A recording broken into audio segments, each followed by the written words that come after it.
por favor, si pudieran abrir sus cámaras para que pueda yo tomar una captura de pantalla, por favor.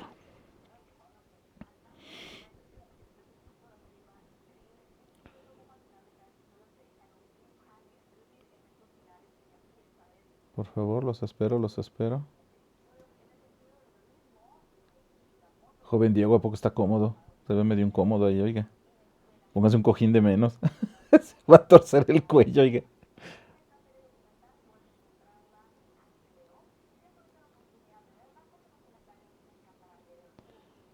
Todavía hay algunas cámaras apagadas, por favor, si pueden todos prenderla.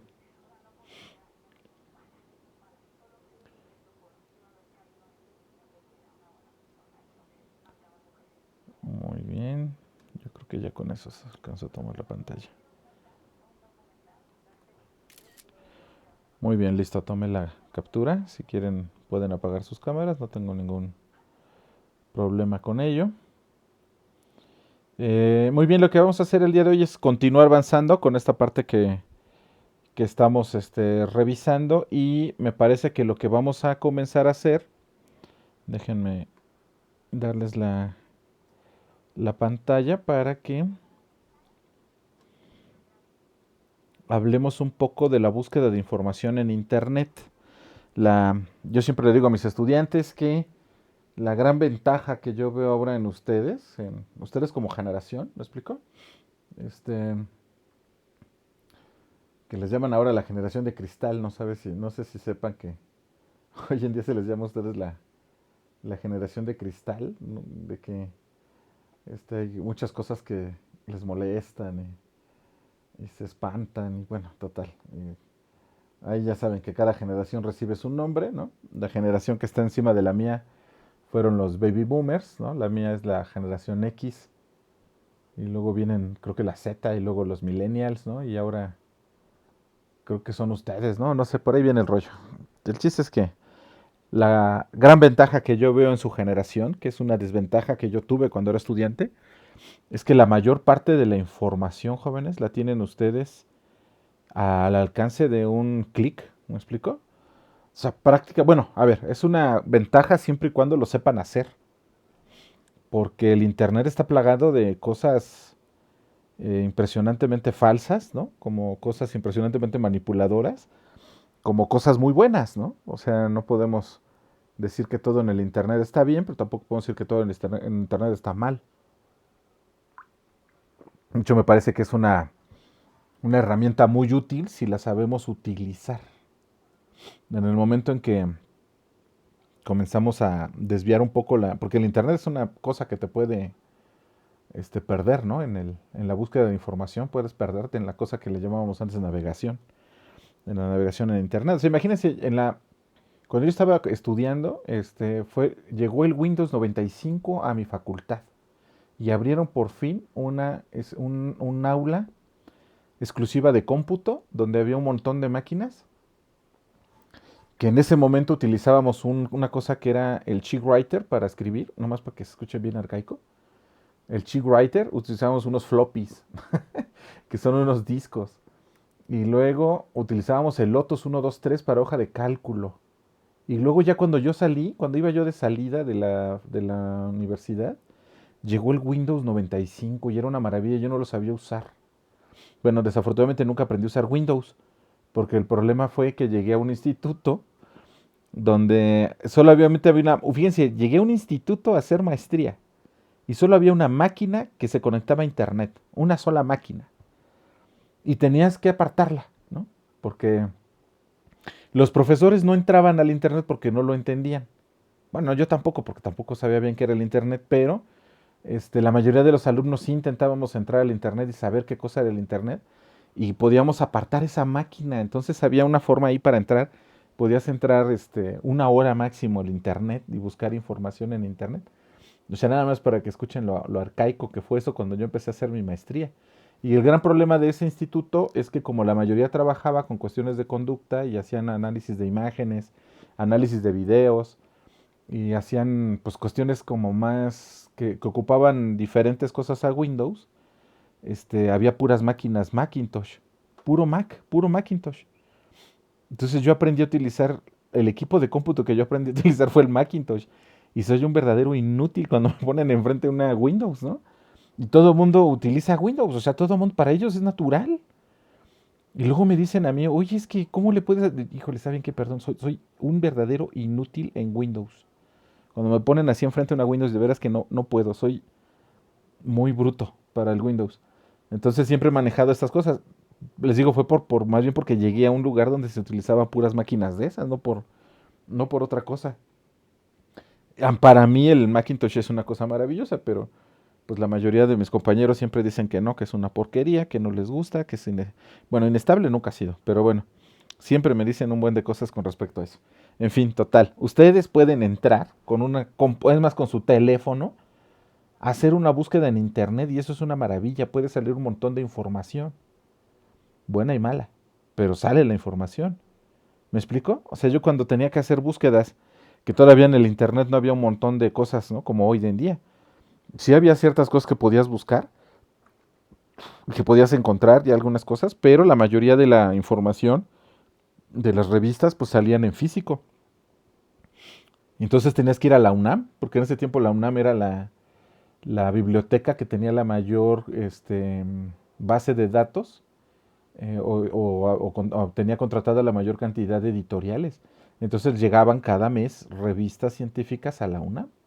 Y tenías que llegar allá y pues pedir las revistas científicas y hacer una búsqueda con tus ¿cómo se llama? Tus fichas bibliográficas y sacar las referencias y buscar la información y luego fotocopiar. Era una cosa extraordinariamente compleja y tardada, ¿no? Ustedes están en una maravilla, porque además yo hice la maestría y el doctorado. Bueno, la maestría estaba en Jalapa, los 4 años de maestría lo hice en Jalapa, pero luego hice 4 años de doctorado. El grado me lo dio Jalapa, pero luego estuve en Tlaxcala. Vivía yo en Tlaxcala y el grado me lo dio la UV, el Instituto de Neurotología, y en Jalapa. Entonces, si no saben lo que significaba juntarnos con algunos compañeros y decir, vamos a la UNAM para sacar información. Y lo tenías que hacer pues 2 veces al semestre mínimo. Y te tomabas tu autobús que se tardaba 5 horas en llegar a la Tapo, para luego de ahí moverte a la UNAM y llegar a buscar toda la información que pudieras, ¿no? Y luego pernoctar ahí, dormir en un hotel y al otro día seguir buscando información porque tenías que aprovechar todo el tiempo, ¿no? Y luego de regreso ya soy como viejito, ¿ah? Contando aquí ay, es que en mi época, pero así era complicado, ¿no? Ya cuando vivía en Tlaxcala, pues ya era más cerquita, ya eran 3 horas, ¿no?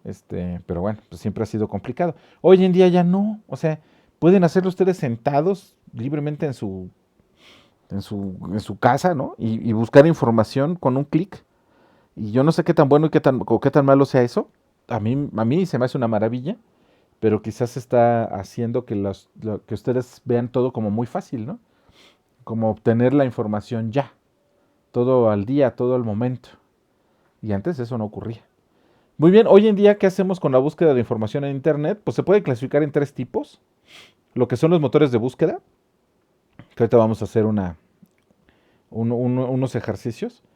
Los motores de búsqueda son interfaces de interrogación textual. Aquí en realidad, en estos motores de búsqueda, bueno, ahorita que vean los ejemplos, no había una forma de arreglar las páginas más que por palabras clave. No sé si alguna vez les tocó a ustedes cuando uno realizaba una página web pues para lo que ustedes quisieran, generalmente nos pedían al momento de alojar la página web, pues una serie de palabras clave. Esas palabras clave definían tu página. Entonces, pues podía ser, no sé, educación, no sé, lo que ustedes quieran. Y estos motores de búsqueda lo organizaban en un directorio, dependiendo esas páginas, pero lo hacían de manera automática con unos algoritmos.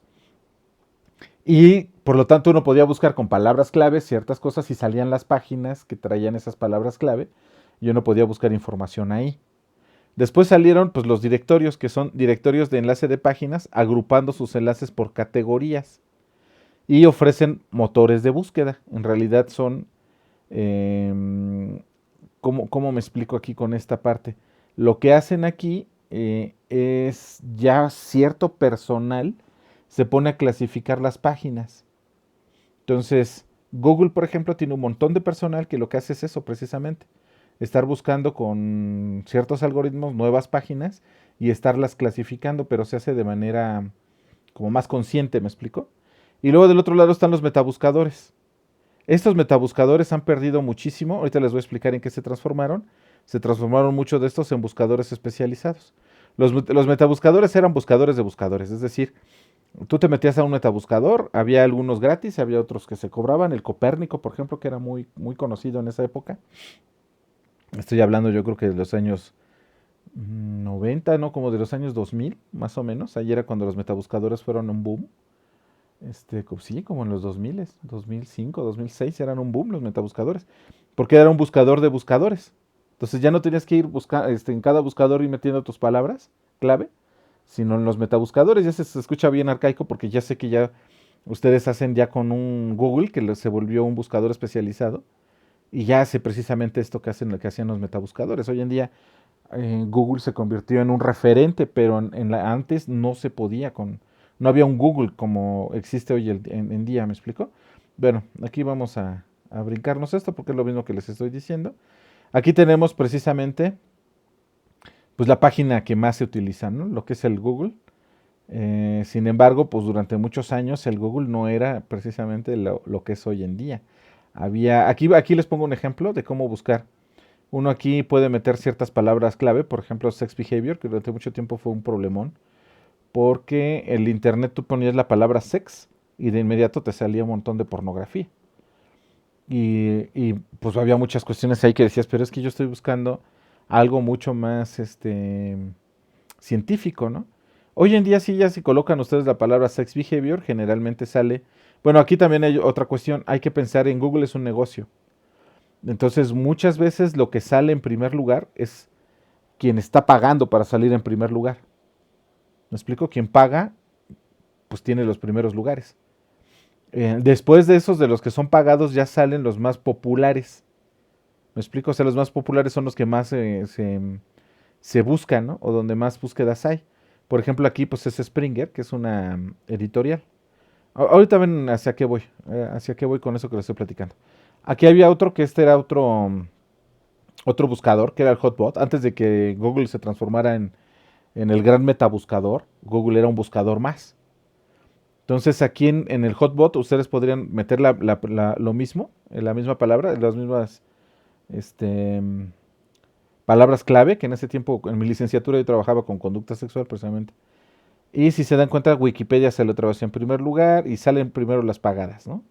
Aquí va a haber algunas diferencias entre Hotbot y entre Google en esta época, precisamente por la forma, ¿no? En que organizaban sus directorios, que generalmente era con estas cuestiones de, de algoritmos. También está Lycos, que era precisamente otro buscador. También podían hacer lo mismo. Y aquí, si se dan cuenta, aquí ya empieza a haber ya cuestiones un poco más no tan científicas, utilizando una palabra más o menos científica. Aquí está un ejemplo de cómo comparas las tres, que son los tres buscadores más populares que había en su momento, pero eran motores de búsqueda. Hoy en día lo que sucede con Google es que se volvió el gran metabuscador. Entonces, aquí están los directorios web, ¿no? Aquí está, por ejemplo, Yahoo, que fue muy popular en su momento. Y también igual, podrían hacer una búsqueda en Yahoo. Después tenían iSearch de Babylon, que ese ya era un como más eh, ¿cómo les explico? Tendiente más hacia lo que ahora es Google. Aquí nada más les doy un repaso histórico, ¿no? Aquí está Demos y otras que también eran muy buenos buscadores. Y aquí están los metabuscadores que hoy en día ya no existen, el DuckDuckGo, que creo que se transformó en otra cosa, porque ya Google se encargó de todo. Aquí está el DuckDuckGo, después estaba el Metacrawler, que era el mejor de todos, pero ese era gratis, el Metacrawler. Y luego teníamos el Copérnico, no sé si aquí tengo el ejemplo del Copérnico, no. El Copérnico era otro metabuscador, hoy en día estos ya no funcionan, ¿no? El Metacrawler no sé en qué se transformó, pero ya son piezas de internet arcaicas, pero en ese tiempo era la forma de hacer búsquedas, ¿no? Hoy en día, ¿qué les digo? ¿Cómo hacer una búsqueda? Aquí están los buscadores especializados, está Google Académico, que ustedes han visto varias veces que he entrado a él. Si ya colocan la palabra sex behavior, menos de un segundo nos dio 2.450.000 resultados. Y todos estos 2 millones, todos están alojados en páginas científicas. Es decir, tienen un nivel de calidad donde va a ser muy difícil que ustedes encuentren cosas no relacionadas a ciencia utilizando la misma palabra, ¿me explico? Y aquí está el otro que también deben de conocerlo, que es el PubMed, que es la revista, digo, la biblioteca más grande de publicaciones médicas. Por eso es PubMed, ¿no? Publicaciones médicas. Estos dos buscadores, este y este, son los que yo creo que deberían de manejar como mínimo. No son los únicos buscadores académicos, pero Google se está encargando de romper las redes como siempre, ¿no? No, no, em, o sea, Google en un momento cuando inició, pues era un buscador más. Lo hizo también que se volvió el buscador de buscadores, ¿no? Y hoy en día, pues simplemente todo mundo ya hasta hicieron un verbo, ¿no? Googlear. O sea, ya alguien, oye, googlealo y ya sabes a lo que te refieres, ¿no? Te refieres a hacer una búsqueda en internet a través de Google, pero no era lo común. O sea, por eso les digo que generalmente terminamos con esta cuestión de pensar que como todo tenemos al alcance, ¿no? Ya a través de una búsqueda, ¿cómo se llama? O a través de un clic en la computadora, pues lo queremos todo ya rápido, ¿no? La información nunca había sido tan disponible y tan a la mano como hoy en día. O sea, antes para que te enteraras de lo que había pasado, pues era a través de la televisión y a veces la televisión tenía un retraso, ¿no? De lo que había sucedido pues en Europa o en otros lados. Hoy en día puedes enterarte de lo que está sucediendo en Europa al instante, ¿no? Con el Twitter y el Facebook es muy fácil que uno ya entre a las redes y pueda saber lo que está ocurriendo en ese instante. Y eso pues trae sus consecuencias, trae sus problemas, ¿me explico? De querer tener todo al alcance y se frustran. Hoy en día los chicos se frustran. Yo veo a mis alumnos de posgrado cómo se frustran cuando no encuentran la información. Se les hace tan arcaico que haya información todavía impresa, ¿no? El otro día me dice uno de mis alumnos, oye, tú tienes el artículo original de la descripción de la sinapsis que hizo Santiago Ramón y Cajal, porque alguna vez en clase les presenté esa descripción. Y le dije, sí, por ahí está la clase que dice, no, no, pero quiero el artículo. Le digo, no, el artículo lo tenía en físico. Le digo, en uno, bueno, se quedó en casa de una ex mía y ya de ahí no lo volví a recuperar. O sea, pero era impreso, o sea, yo tenía el original impreso porque me lo había regalado mi tutor de maestría, me lo regaló. Estaba muy bonita la edición, así en papel muy bonito, a colores, pero era la época en que todo se hacía impreso, ¿no? Y muchas de esas cosas impresas no están todavía de esos artículos muy viejos. Estamos hablando de 1901, 1900 y algo, ¿no? De cuando se describió la sinapsis por Santiago Ramón y Cajal. Y me dice él, entonces no lo tienes en internet, le digo, no, en digital, le digo, no. ¿Cómo lo puedo conseguir digital? Le digo, pues no tengo idea, man. Le digo, pues vete a la UNAM y seguramente sacas una copia del... No, que voy a estar yendo a la UNAM, qué pérdida de tiempo. O sea, ¿sí me explico? Vean cómo van cambiando las formas en cómo vamos viendo esta parte, ¿no? Bien, ¿a qué voy con esto? Bien, aquí en Sex Behavior, aquí también es interesante. Aquí les está dando 161.000, aquí nada más 161.303. Hay que ver de dónde, porque obviamente aquí lo único que van a encontrar es información en inglés e información de revistas que por lo general están en JCR, que sería la diferencia con respecto al Scholar Google o al Google Académico.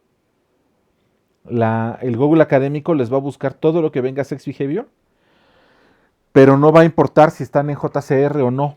¿Qué significa JCR? Es el Journal Citation Report, es el mejor índice que califica las revistas. Es decir, una revista que está en JCR es una revista de prestigio internacional, de prestigio mundial, y cualquiera que publique en JCR es garantía de calidad.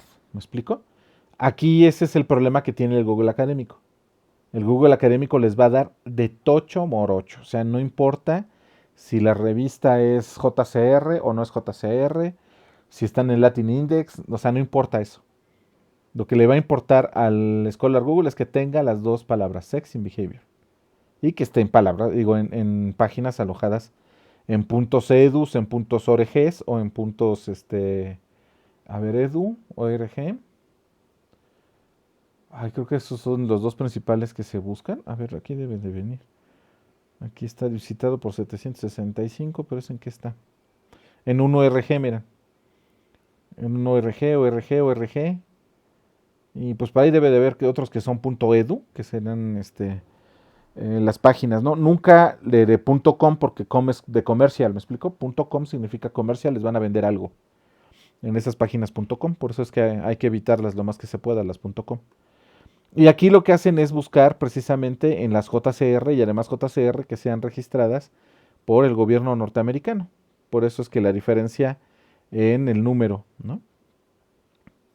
De 161.303 a... ¿Cuántos nos dieron acá? A 2.450.000 resultados. ¿Me explico? O sea, es una diferencia marcadísima en cuanto a la cantidad de información que les va a dar. La gran desventaja del PubMed pues va a ser que toda la información, toda, está en inglés. ¿Me explico? No van a encontrar, bueno, sí pueden encontrar aquí algunos trabajos buenos que estén en otro idioma, pero por lo general lo que piden es que el resumen esté en inglés. Entonces, si no hay ni siquiera un abstract en inglés, no lo tienen aquí. Que sería como la gran desventaja con respecto a Scholar Google.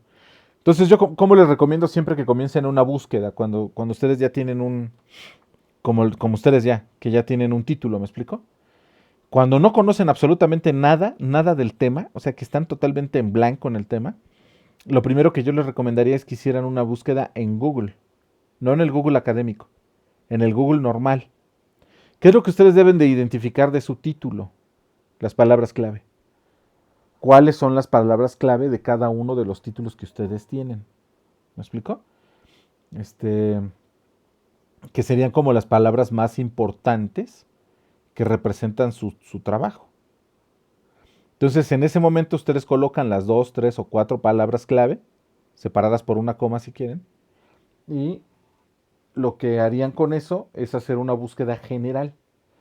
¿Qué es lo que les recomiendo ahí de las búsquedas generales? Es que traten de empaparse lo más que puedan del tema. Sé que va a ser al principio complicado porque en el Google pueden encontrar ustedes cosas inexactas o cosas que no son necesariamente verídicas, ¿me explico? Que podrían ustedes tener algún problema pues de interpretación o de que alguien mismo está eh,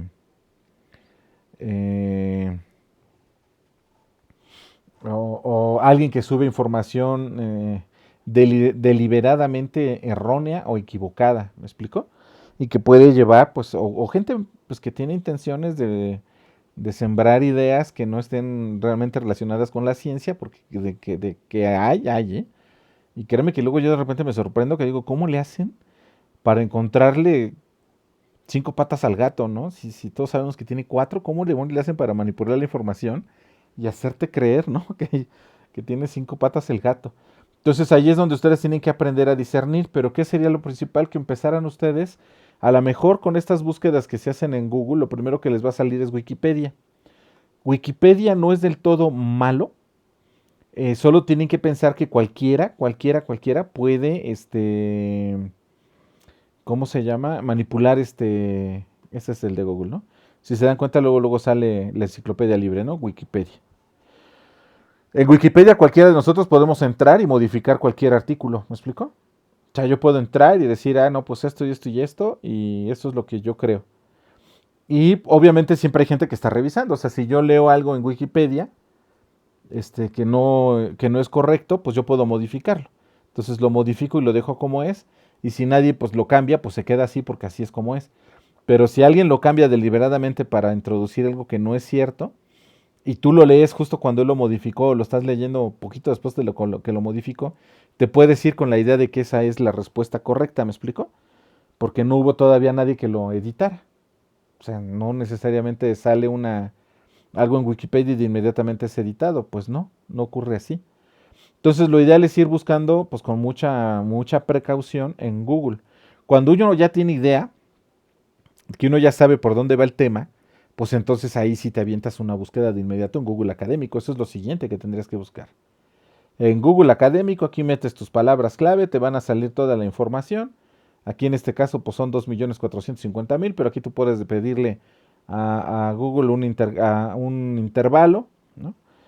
Puedes solicitarle ciertos filtros, como esto de la edad, perdón, del tiempo, y ya con eso, pues vas acotando y acotando y acotando. Ahora, ¿de qué va a depender que tengas una búsqueda más delimitada? Pues del uso de tus palabras clave. ¿Me explico? Entre más generales sean tus palabras clave, pues más información vas a tener. ¿Me explico? Si aquí yo le pongo, por ejemplo, sex behavior o rat sex behavior, pues ya todo lo que esté hecho en humanos, pues se va a eliminar y me va a aparecer aquí toda la información que tenga que ver con la conducta sexual de la rata. E incluso yo todavía puedo ser más específico y le pongo male rat sex behavior, o sea, conducta sexual de la rata macho. ¿Me explico? Y entonces eliminas toda la información de las hembras y te quedas solamente con la conducta sexual de la rata macho. ¿Me explico? E incluso todavía puede ser más específico y utilizar, por ejemplo, este, alguna cepa, ¿no? Y entonces ya te vas con sexual behavior in male Wistar rats, ¿no? O male Wistar rats sex behavior. Y entonces ya pones Wistar, que sería solamente en rata Wistar, que es una cepa, o Sprague-Dawley, o hay otras por ahí, otras cepas. ¿Y a qué te va a ayudar eso? Pues a hacer todavía una búsqueda mucho más enfocada para que puedas tener mucha menor cantidad de información. Ahora, pues por supuesto, si en Google lo pones en español, esa es la gran ventaja de Google. Puedes encontrar muchísima información en español en páginas que a lo mejor no son JCR o en revistas que no son JCR, pero que pueden ser muy buenas, ¿me explico? O sea, que pueden tener información verídica real en español que te ayude a entender primero el tema. Cuando tú ya entiendes el tema, pues ya te puedes ir al inglés. Y la cosa del inglés nada más es entender los tecnicismos. ¿Me explico? O sea, que te vayas a entender cuáles son los tecnicismos, cuáles son las palabras técnicas, que las tengas claras para que puedas agarrar la onda de los artículos. Porque el peor error que pueden hacer es agarrar un artículo en inglés y tratar de traducirlo para entenderlo. O sea, se van a perder tiempo, se van a desesperar y nunca se lee un artículo así. O sea, se debe de identificar las ideas. Bueno, es que tampoco es tan sencillo. No sé qué tanta experiencia tengan también en leer artículos en inglés, pero nunca deben de traducirlos. Y menos con traductores de internet, ¿no? Bueno, fíjense que el traductor de Google no es tan malo, pero aún así hay cosas y hay tecnicismos que pueden ser traducidos mal y que ustedes terminen interpretando mal, ¿no? Con las ideas que no son las más adecuadas. A ver, jóvenes, ¿aquí alguna duda hasta aquí? ¿Alguna duda? Porque yo creo que ya ven para dónde vamos, ¿no? Ajá. No, profe. Ok. Muy bien, yo creo que ya saben para dónde vamos. Porque lo que voy a ocupar precisamente es que comiencen a hacer una búsqueda precisamente de los artículos que estén relacionados completamente con su trabajo. ¿Me explico? Así, hagan la búsqueda y háganla si quieren en español, porque así podríamos comenzar el trabajo a entenderlo en español, pero eventualmente, pues ni modo, van a tener que entrarle al inglés, porque pues el inglés, o sea, la ciencia está en inglés. O sea, la ciencia, desafortunadamente la ciencia no está en español y la razón principal es porque el español es muy florido. En el español, pues nada más les pongo un ejemplo. O sea, si ustedes quieren conjugar el verbo correr, ¿no? Es yo corro, tú corres, ellos corren, nosotros corremos, ustedes corren.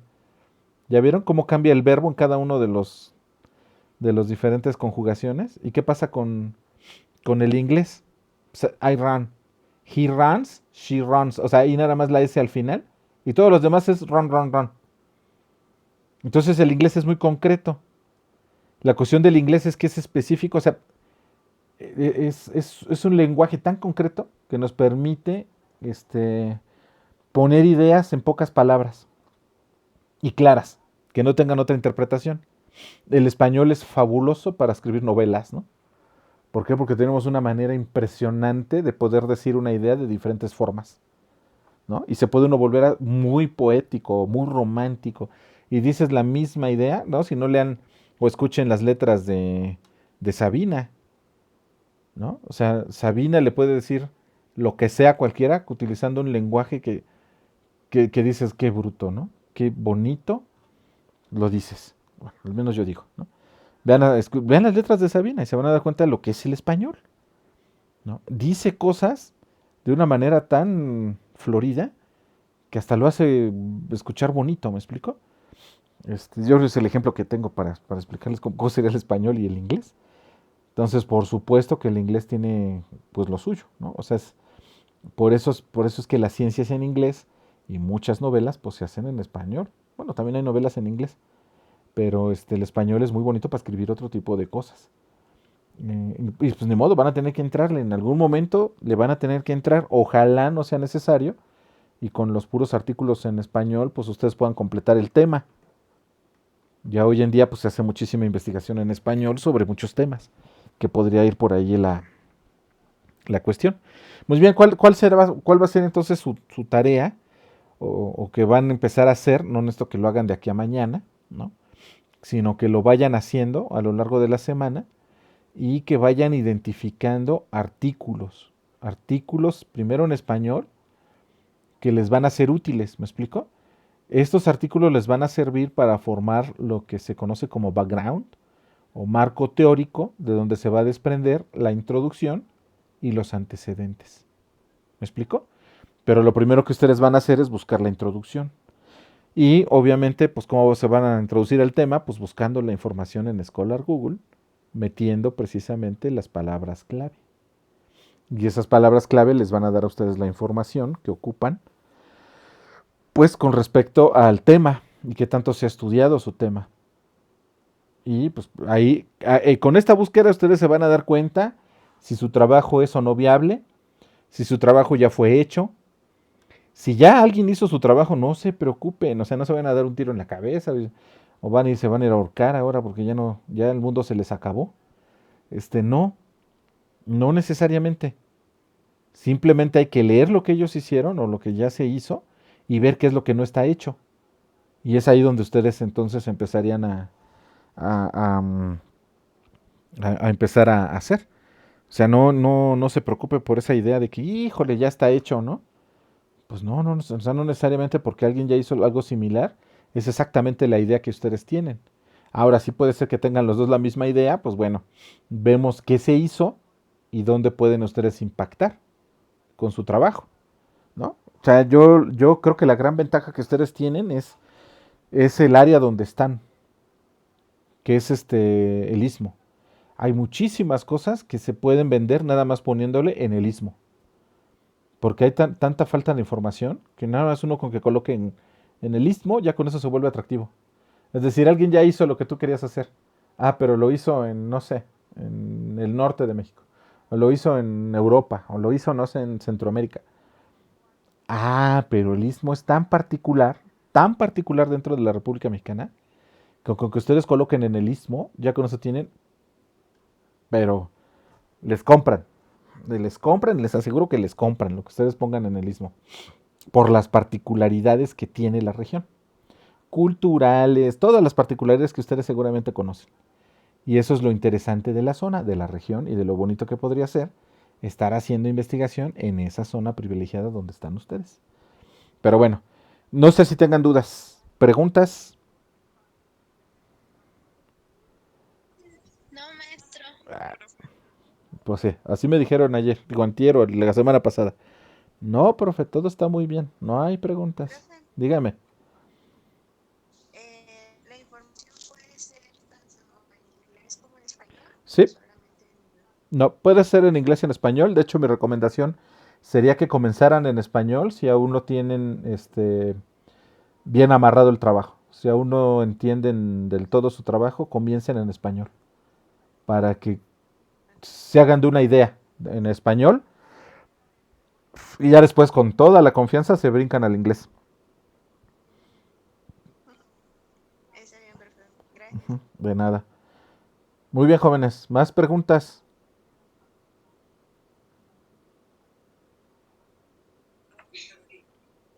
No, maestro. ¿Seguros y seguras? Así me dijeron la semana pasada. No, no hay Profe, problema. Dígame. buenas noches. Buenas noches. Yo tengo Ajá. una duda. Por supuesto. En la estructuración de, así como las tesis, pero de revisión bibliográfica, ¿cómo Ujú, sería? ¿Sería la misma? ujú. ¿Sería la misma? Sí. El marco teórico va a ser igual. Lo que vamos a cambiar en ese momento, cuando llegue el momento, va a ser en el método y en la forma de interpretar los datos. Pero la idea se tiene que justificar de la misma manera, ¿eh? O sea, se tiene que hacer una introducción, hacer unos antecedentes y ya, irnos hacia el método. Ahora, justo ahora lo que quiero es Profe, que, dígame, este, ¿cuántas cuartillas sería N- como el máximo para hacer un planteamiento, una justificación? no, ahí va. Eso va a depender mucho del tema. O sea, puede haber temas que ya están muy abordados y que necesiten mayor cantidad de espacio. ¿Qué es lo que yo siempre recomiendo? No debe de haber más de hoja y media, 2 hojas de introducción. O sea, no. ¿Y cuánto de antecedentes? Pues miren, a lo mejor tienen los 2 millones de artículos que están ahí. La capacidad que ustedes tienen que demostrar es para hacer una síntesis, es decir, tomar lo más importante y no hacer más también de dos cuartillas, 3 cuartillas de antecedentes. Y se acabó. ¿Me explico? Con eso sería más que suficiente. Hay que ver qué opinan ahí en el mismo, porque cada universidad tiene su filosofía, ¿me explico? Pero yo creo que en 2 cuartillas ustedes pueden perfectamente introducirnos. ¿Eh? Vamos a empezar a hablar de la introducción pasando mañana, o sea, el jueves, ¿no? Pero lo que quiero es que vayan empezando o que ya lo hagan, por eso les voy a dejar ahorita estos 15 minutos que quedan, para que empiecen a colectar su información en Scholar Google. Y comiencen a hacerlo y a leer y a leer y a leer, ni modo.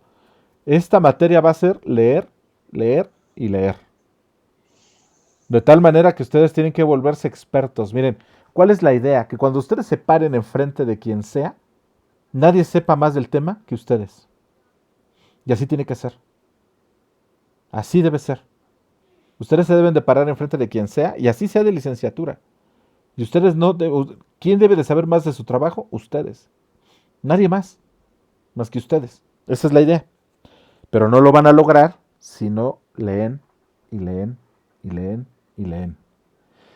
Entonces, si no hay más dudas, aquí pararíamos la clase, pero sí quiero que estos 15 minutos los empiecen a usar para buscar. Disculpe, Dígame. ¿cuántas revisiones, cuántos artículos tendríamos que tener? Ok, miren, una tesis, cuando menos una tesis, debe tener alrededor de 50 referencias. Ahora, eso es lo mínimo, ¿me explico? Como 50 referencias. Ahora, ok, las 50 referencias no sirven para todo. Deben de estar distribuidas entre introducción, antecedentes, el método que debe de ir referenciado y la discusión. La discusión es la que ocupa mayor cantidad de información. ¿Me explico? Para hacer la introducción y los antecedentes, yo diría que entre 10 y 15. ¿Me explico? Entre 10 y 15, pero fundamentales. O sea, que realmente estén relacionados con su tema. Para la introducción y los antecedentes. Profe, Dígame. ¿los antecedentes se refiere al planteamiento del problema y No, a... no, ¿No? ¿O cómo? no, es el background. El planteamiento del problema va a salir. Va a salir después de que tengas ya claro la introducción y los antecedentes. La introducción es, como su nombre indica, es una clase que nos vas a dar del tema. Nos vas a explicar tu tema. Y los antecedentes es quién ha trabajado sobre tu tema. Quién ha hecho ya algo parecido a lo que tú hiciste. Muchas veces en orden cronológico, otras veces en orden de importancia. Fulanito de tal hizo esto, estos hicieron esto, estos hicieron aquello, para fundamentar tu trabajo. Quiénes ya trabajaron lo mismo que tú y qué encontraron. Esa es los antecedentes. La introducción es simple y sencillamente una clase del tema que tú vas a trabajar. ¿Sí quedó? Sí, profe, muchas gracias. De nada. Muy bien, jóvenes, comiencen por favor a leer. Dentro de pasado mañana vamos a empezar a entender qué es la introducción y a armar el esqueleto de cada uno de los trabajos para que empiecen a rellenar los puntos, los temas y comiencen a armar su tesis. Por mi parte sería todo. Aquí voy a estar de todas formas. Si ocupan algo a través del WhatsApp sin ningún problema. Y estoy al pendiente, jóvenes. Que tengan muy buena noche y me gustó mucho platicar con ustedes hoy. Cuídense mucho. Hasta mañana, profe. Hasta mañana. Gracias, maestro. Hasta mañana. Mañana, maestro. Hasta mañana, hasta mañana.